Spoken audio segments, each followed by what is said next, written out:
Snoozecast, the podcast designed to help you fall asleep.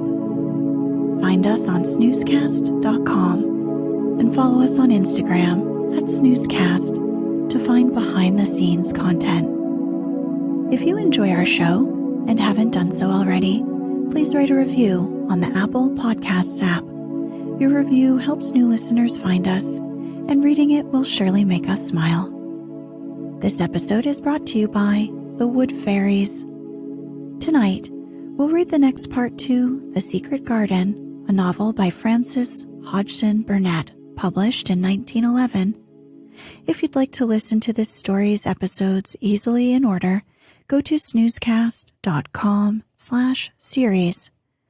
In the last episode, Mary decides that she has 5 people in the world she actually likes, now that she knows Dickon. She also counts 2 people that like her back, if she includes the robin. We will pick up at the tail end of her first meeting with Mr. Craven. He's the master of Misselthwaite Manor and Mary's assigned guardian, as he is her uncle.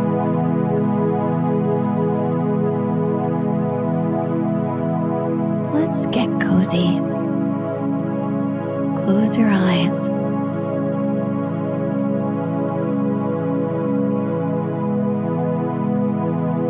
Relax your body into the softness of your bed.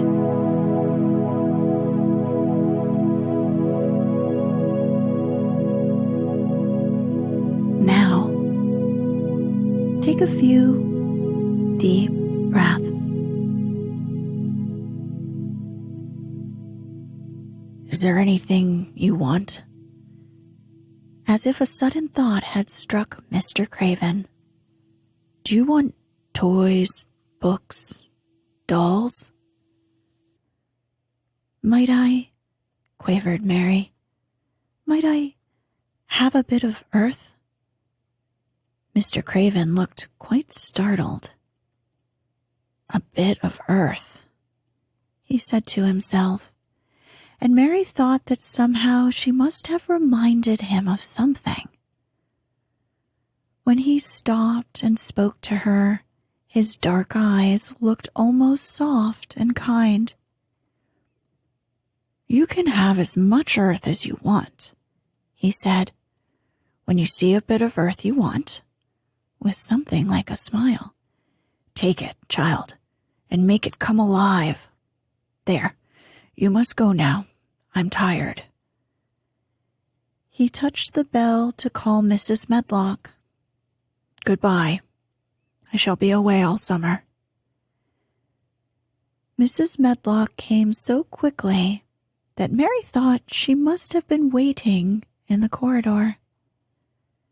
Mrs. Medlock, Mr. Craven said to her, now I have seen the child, I understand what Mrs. Sowerby meant. She must be less delicate before she begins lessons. Give her simple, healthy food. Let her run wild in the garden. Don't look after her too much. She needs liberty and fresh air and romping about. Mrs. Sowerby is to come by and see her now and then, and she may sometimes go to the cottage. Mrs. Medlock looked pleased. She was relieved to hear that she need not look after Mary too much. She had felt her a tiresome charge, and had indeed seen as little of her as she dared. In addition to this, she was fond of Martha's mother. Thank you, sir, she said. Susan Sowerby and me went to school together, and she's as sensible and good-hearted a woman as you'd find in a day's walk. I never had any children myself, and she's had 12, and there never has been a healthier or better one. Miss Mary can get no harm from them. I'd always take Susan Sowerby's advice about children myself. She's what you might call healthy-minded, if you understand me. I understand, Mr. Craven answered. Take Miss Mary away now, and send Pitcher to me. When Mrs. Medlock left her at the end of her own corridor, Mary flew back to her room. She found Martha waiting there. Martha had, in fact, hurried back after she had removed the dinner service. "I can have my garden," cried Mary. "I may have it where I like. I am not going to have a governess for a long time. Your mother is coming to see me, and I may go to your cottage. He says a little girl like me could not do any harm, and I may do what I like, anywhere." "Oh," said Martha delightedly. "That was nice of him, wasn't it?" "Martha," said Mary solemnly, "he is really a nice man, only his face is so miserable, and his forehead is all drawn together." She ran as quickly as she could to the garden. She had been away so much longer than she had thought she should, and she knew Dickon would have to set out early on his 5-mile walk. When she slipped through the door under the ivy, she saw he was not working where she had left him. The gardening tools were laid together under a tree.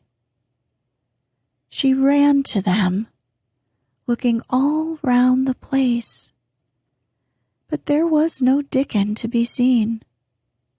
He had gone away, and the secret garden was empty, except for the robin, who had just flown across the wall and sat on a standard rose bush watching her. "He's gone," she said woefully. "Oh, was he only a wood fairy?" Something white fastened to the standard rose bush caught her eye. It was a piece of paper. In fact, it was a piece of the letter she had printed for Martha to send to Dickon. It was fastened on the bush with a long thorn, and in a minute she knew Dickon had left it there. There were some roughly printed letters on it and a sort of picture. At first, she could not tell what it was. Then she saw it was meant for a nest with a bird sitting on it. Underneath were the printed letters, and they said, "I will come back." Chapter 13. I Am Colin. Mary took the picture back to the house when she went to her supper and showed it to Martha. "Oh," said Martha with great pride, "I never knew our Dickon was as clever as that. That there's a picture of a missel thrush on her nest, as large as life and twice as natural." Then Mary knew Dickon had meant the picture to be a message. He had meant that she might be sure he would keep her secret. Her garden was her nest, and she was like a missel thrush. Oh, how she did like that strange, common boy. She hoped he would come back the very next day, and she fell asleep, looking forward to the morning. But you never know what the weather will do in Yorkshire, particularly in the springtime. She was awakened in the night by the sound of rain beating with heavy drops against her window. It was pouring down in torrents, and the wind was wuthering round the corners and in the chimneys of the huge old house. Mary sat up in bed and felt miserable and angry. "The rain is as contrary as I ever was," she said. "It came because it knew I did not want it." She threw herself back on her pillow and buried her face. She did not cry, but she lay and hated the sound of the heavily beating rain. She hated the wind and its wuthering. She could not go to sleep again. The mournful sound kept her awake because she felt mournful herself. If she had felt happy, it would probably have lulled her to sleep. How it wuthered, and how big the raindrops were that poured down and beat against the pane. It sounds just like a person lost on the moor and wandering on and crying, she said. She had been lying awake, turning from side to side for about an hour, when suddenly something made her sit up in bed and turn her head toward the door, listening. She listened and she listened. "It isn't the wind now," she said in a loud whisper. "That isn't the wind. It's different. It is that crying I heard before." The door of her room was ajar, and the sound came down the corridor, a far-off, faint sound of fretful crying. She listened for a few minutes, and each minute she became more and more sure. She felt as if she must find out what it was. It seemed even stranger than the secret garden and the buried key. Perhaps the fact that she was in a rebellious mood made her bold.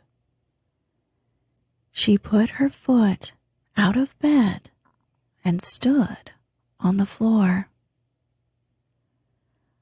"I am going to find out what it is," she said. "Everybody is in bed, and I don't care about Mrs. Medlock. I don't care." There was a candle by her bedside, and she took it up and went softly out of the room. The corridor looked very long and dark, but she was too excited to mind that. She thought she remembered the corners she must turn to find the short corridor with the door covered with tapestry, the one Mrs. Medlock had come through the day she lost herself. The sound had come up that passage. So she went on with her dim light, almost feeling her way, her heart beating so loud that she fancied she could hear it. The far-off faint crying went on and led her. Sometimes it stopped for a moment or so, and then began again. Was this the right corner to turn? She stopped and thought. Yes, it was. Down this passage, and then to the left, and then up 2 broad steps, and then to the right again. Yes, there was the tapestry door. She pushed it open very gently and closed it behind her, and she stood in the corridor and could hear the crying quite plainly, though it was not loud. It was on the other side of the wall at her left, and a few yards farther on there was a door. She could see a glimmer of light coming from beneath it. The someone was crying in that room, and it was quite a young someone. So she walked to the door and pushed it open. And there she was, standing in the room. It was a big room with ancient, handsome furniture in it. There was a low fire glowing faintly on the hearth, and a nightlight burning by the side of a carved, four-posted bed hung with brocade. And on the bed was lying a boy, crying fretfully. Mary wondered if she was in a real place, or if she had fallen asleep again and was dreaming without knowing it. The boy had a sharp, delicate face, the color of ivory, and he seemed to have eyes too big for it.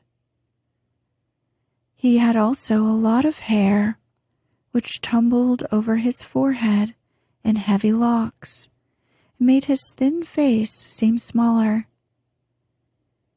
He looked like a boy who had been ill, but he was crying more as if he were tired and cross than as if he were in pain. Mary stood near the door with her candle in her hand, holding her breath. Then she crept across the room, and, as she drew nearer, the light attracted the boy's attention, and he turned his head on his pillow and stared at her, his gray eyes opening so wide that they seemed immense. "Who are you?" he said at last, in a half-frightened whisper. "Are you a ghost?" "No, I'm not," answered Mary, her own whisper sounding half-frightened. "Are you one?" He stared and stared and stared. Mary could not help noticing what strange eyes he had. They were agate gray, and they looked too big for his face because they had black lashes all round them. "No," he replied, after waiting a moment or so. "I am Colin." "Who is Colin?" she faltered. "I am Colin Craven. Who are you?" "I am Mary Lennox. Mr. Craven is my uncle." "He is my father," said the boy. "Your father?" gasped Mary. "No one ever told me he had a boy. Why didn't they?" "Come here," he said, still keeping his strange eyes fixed on her with an anxious expression. She came close to the bed, and he put out his hand and touched her. "You are real, aren't you?" he said. "I have such real dreams very often. You might be one of them." Mary had slipped on a woolen wrapper before she left her room, and she put a piece of it between his fingers. "Rub that and see how thick and warm it is," she said. "I will pinch you a little if you like, to show you how real I am. For a minute I thought you might be a dream too." "Where did you come from?" he asked. "From my own room. The wind wuthered so I couldn't go to sleep, and I heard someone crying and wanted to find out who it was." "What were you crying for?" "Because I couldn't go to sleep either, and my head ached. Tell me your name again." "Mary Lennox."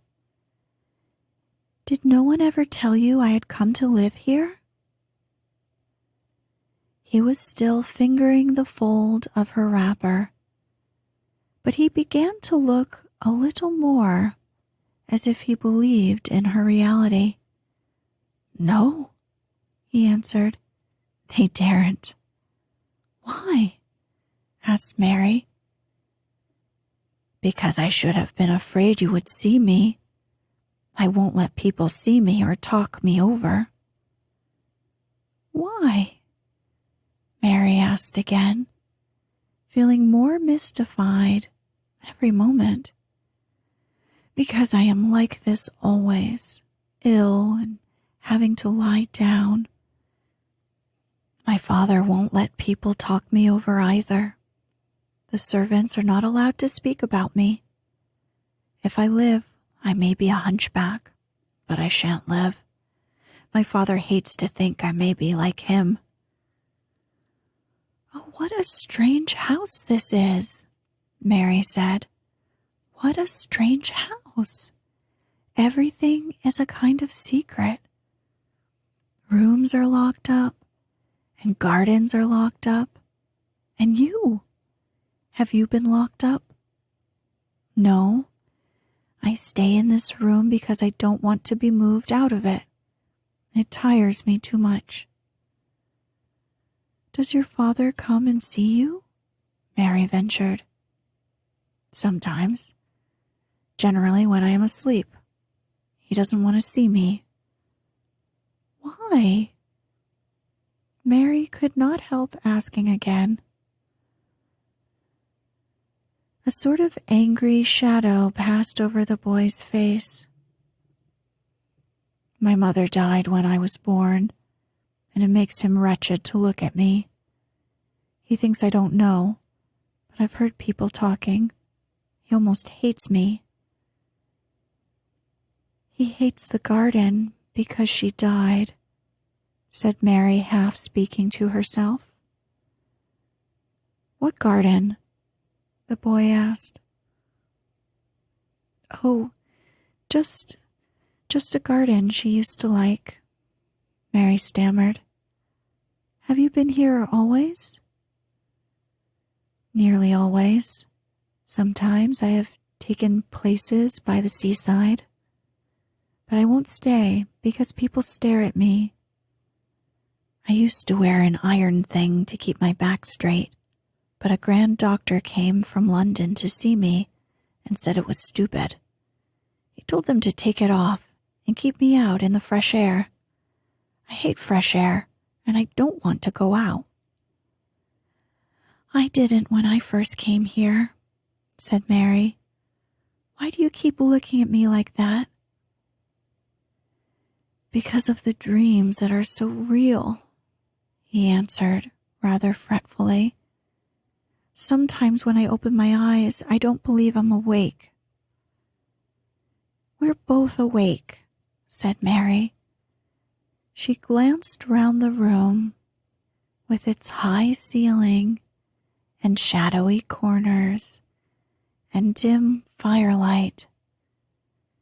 "It looks quite like a dream, and it's the middle of the night, and everybody in the house is asleep.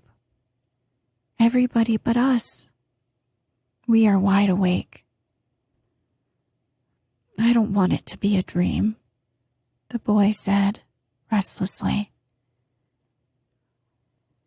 Mary thought of something all at once. "If you don't like people to see you," she began, "do you want me to go away?" He still held the fold of her wrapper, and he gave it a little pull.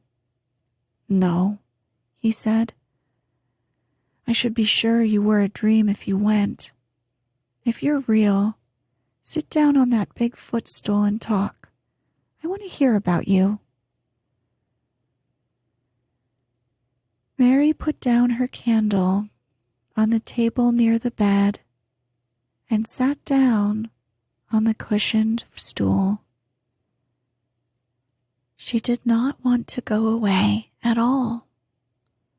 She wanted to stay in the mysterious hidden-away room and talk to the mysterious boy. "What do you want me to tell you?" she said. He wanted to know how long she had been at Misselthwaite. He wanted to know which corridor her room was on. He wanted to know what she had been doing, if she disliked the moor as he disliked it, where she had lived before she came to Yorkshire. She answered all these questions and many more, and he lay back on his pillow and listened. He made her tell him a great deal about India and about her voyage across the ocean. She found out that because he wasn't able to run around, he had not learned things as other children had. One of his nurses had taught him to read when he was quite little, and he was always reading and looking at pictures in splendid books. Though his father rarely saw him when he was awake, he was given all sorts of wonderful things to amuse himself with. He never seemed to have been amused, however. He could have anything he asked for, and was never made to do anything he did not like to do.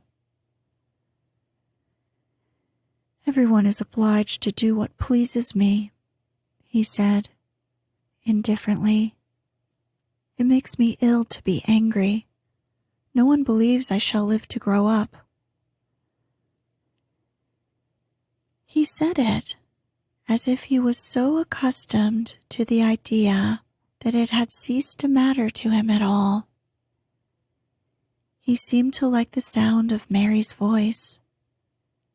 She went on talking, and he listened in a drowsy, interested way.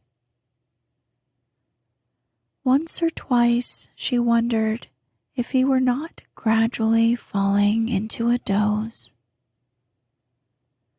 But at last, he asked a question which opened up a new subject. "How old are you?" he asked. "I am 10, answered Mary, forgetting herself for the moment. "And so are you." "How do you know that?" he demanded in a surprised voice. "Because when you were born, the garden door was locked and the key was buried, and has been locked for 10 years. Colin half sat up, turning toward her, leaning on his elbows. "What garden door was locked? Who did it? Where was the key buried?" he exclaimed, as if he were suddenly very much interested. It was the garden Mr. Craven hates," said Mary, nervously. "He locked the door. No one knew where he buried the key." "What sort of garden is it?" Colin persisted eagerly. "No one has been allowed to go into it for 10 years, was Mary's careful answer.